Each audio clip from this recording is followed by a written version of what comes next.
Hey guys, Thursday, July 3rd, 2025. Let's see what the Black Widow did today. So far, you can see that we have sold off from the point of control, 353. We kind of poked our head above, but the bears kind of gave us a teaser and it pulled back in. The good thing is that we didn't take out the value area low of 335 all the way to 329. As you can see, the bears were in control. That's their volume. And the bulls were in control yesterday.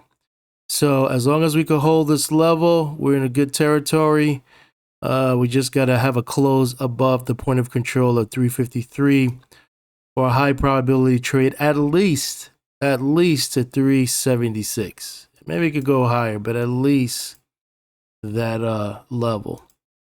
Looking at our simple glance chart, just looking at the daily, we lost our MACD positive, and I mentioned that early in today's video. It all depends where we're going to close today. You can see that we stuck our head out above the Kumo cloud, which is an area around 355.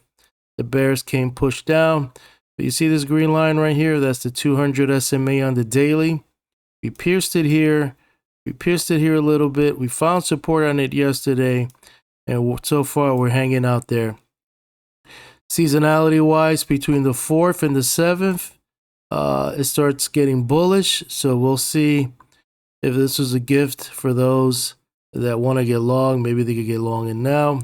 But the key is you want to close above the point of control, which is 354. And you want to have a close above the cloud, which is this level right here, 355. And maybe hover around the 20 SMA. Which is somewhere around like 360-ish. But anywhere between 360 and 355, when we have a close and we here, I'm happy with that. Because then it's going to be a matter of time where it consolidates and then does a leg higher. But we need to get out of the cloud. The cloud is essential. As long as we remain in the cloud and below the 50 and obviously the 20, it's still kind of consolidating to sideways, probably with a slightly bearish bias. But if the seasonality and all that kicks in, and maybe we could get above here, then there's a high probability that we could trade higher. In conjunction with that, in regards to geometry, we are below the key angles. So this is not good either. You couldn't even have a close here to at least stay here and then maybe try for next week. No, now we're below this angle. So that's not good either. Let's look at our midpoint chart. And this is the, let's look at our weekly using the yearly pivots. You can see we're on the Mobos, holding in there, PPS sell signal. And flat here with a little bias of weakness on the weekly chart. Looking at our daily chart, we failed the 50 moving average below the 25 and still holding the low of last month, which is around you can say 330-ish, 337. And the waves are negative. So there's still weakness here. The bulls hasn't really, shown up to put pressure on the bears, and you're below the midpoint for the month, which is you can say 76. So still weakness here. On the 4-hour, we went as high and maybe even kissed the 200 SMA on the 4-hour chart. And then the 4-hour, you can see that it pulled back in. There was a snapback here in this candle. Then it pushed even higher. And then the bears, or the algos, whatever, came down. And now it's kind of hovering around the 25%, which is around 340. So the line in the sand still remains for this week around 351. And we attempted to stay above it, but failed. So now the key levels is 340 to 351. If we could get above 351, then high probability 362. If we're going to go sideways here, we're going to test the low of last week, which is somewhere around 329, and maybe even push to 318. So those are your big level targets for next You can say this week, but it's Thursday, Friday. Whatever's gonna happen is gonna happen. So maybe we'll look for Monday, Sunday night, Monday. And lastly, in the 1 hour, you can see that we hit this quadrant here, even pierced it higher. And then somewhere around 10 a.m.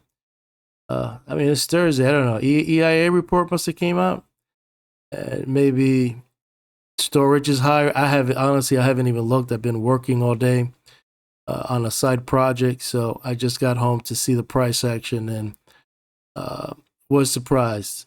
I thought it was going to kind of go sideways here or just kind of hold sideways. But if there was an EIA report and it came out today, I'm assuming it wasn't too good because look at the price action. If that happened, I haven't even looked to confirm it, so you guys will let me know. But you're below the point of midpoint for today, which is around 344. Bond support kind of like at the 25%, and not just going sideways here, but we'll see. So you can say for Sunday night, or whenever the market opens, 348. That's gonna be your line in your sand. So you want to get above at least that area, and stay above the MOBO and the MOBOs and the VWAP. Yep, the VWAP. I think that's it. Overall, it's just really easy, guys. We got to get out of this cloud, and you can see that when you're in this cloud, there's like really no conviction. There's like really no conviction on where it wants to go. Here, it looked promising, and then it sunk in. Doesn't want to take out the slow, but doesn't really want to stay above and float higher. So once we get here, your next level will be here, which is around that 388. And then if we could start pushing higher, then things will look promising to the upside. But as of right now, it's just kind of chop fest. And look, just the cloud is positive, but it's just kind of look like now it could probably turn. And the linear regression channels are not pointing slightly higher. They're kind of tilting more to like the sideways. So a lot of things to digest, a lot of things to think about. Seasonality is one. Let's see if Sunday night, Monday, we get volume to the upside. If we do get that, then that's a strong possibility to push higher. If we don't, maybe the seasonality is not going to play out. Maybe it could go sideways here. Maybe it could start to dwindle, lower. Who knows? But we'll keep monitoring and watching the Black Widow every day. I'm going to sign out. Hope you like this video, and I'll keep you posted on my thoughts on that gas.